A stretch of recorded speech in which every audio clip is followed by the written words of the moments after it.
As a train nerd, I recently got to take a tour of the back shops at the Durango and Silverton narrow gauge railway. It was a pretty special experience, and I thought I'd bring you guys along for the journey. But first, let's enjoy the train going by.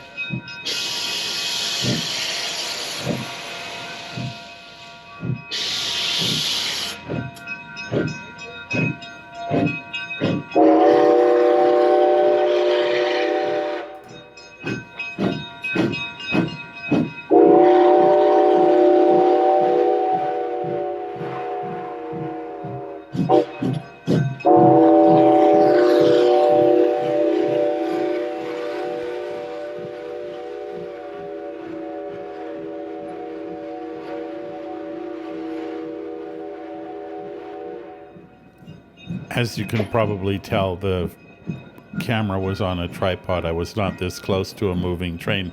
But anyway, the steam shops at the Durango and Silverton are among the largest in the world because they're basically kind of an outpost there in Durango, Colorado, and they have to do everything to keep these old steam locomotives running.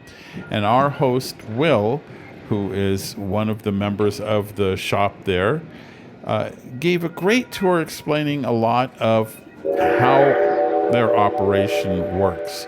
They can basically completely disassemble and restore a locomotive. Here you can see the front is off the locomotive, and you can see the boiler tubes and such inside a steam locomotive. And it's interesting to see just how much this shop can do and accomplish.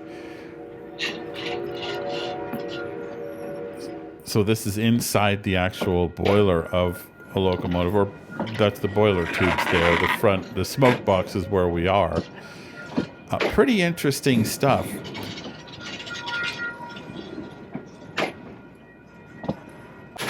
These trains are always kind of put to the test, moving up and down between Durango and Silverton every day, about 45 miles, about 3,000 foot gain in elevation. And they have this enormous machine shop there that is so big it can actually machine the wheels of the locomotives, which is a necessary task because they get a lot of wear there on the mountain. Here we have the wheels off a locomotive that have been machined and are about ready to go back on the locomotive. We saw the locomotive up on sort of jacks where the wheels were missing, and now we get to see the wheels.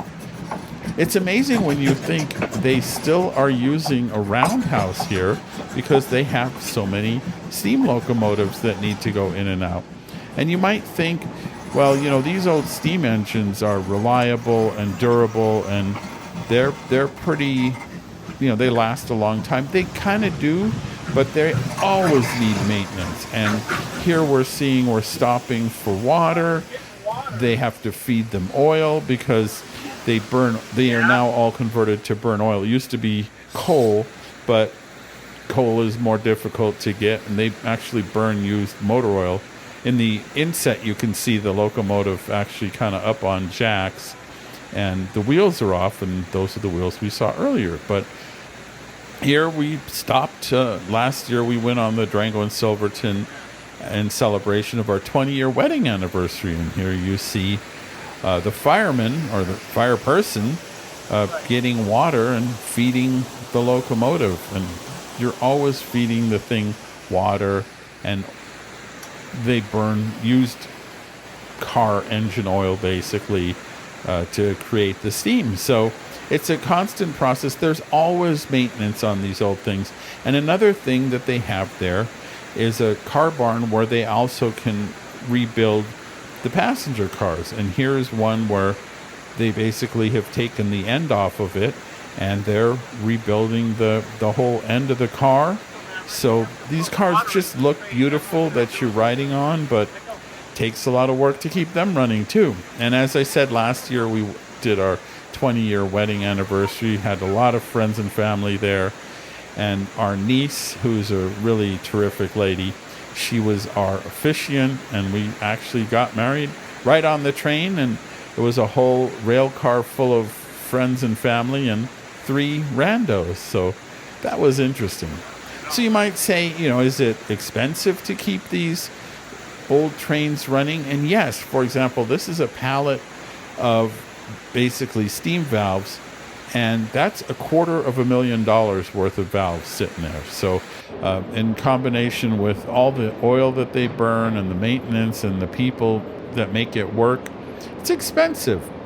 So another thing they have at the Durango in Silverton is a really neat museum. And of course, there are model trains there, which made me very happy.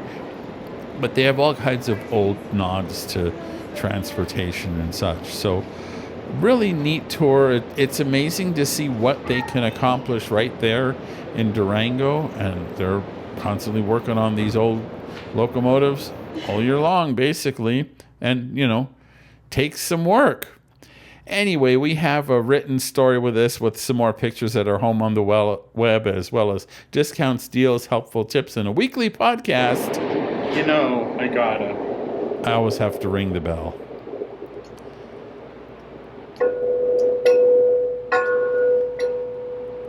Stressless camping.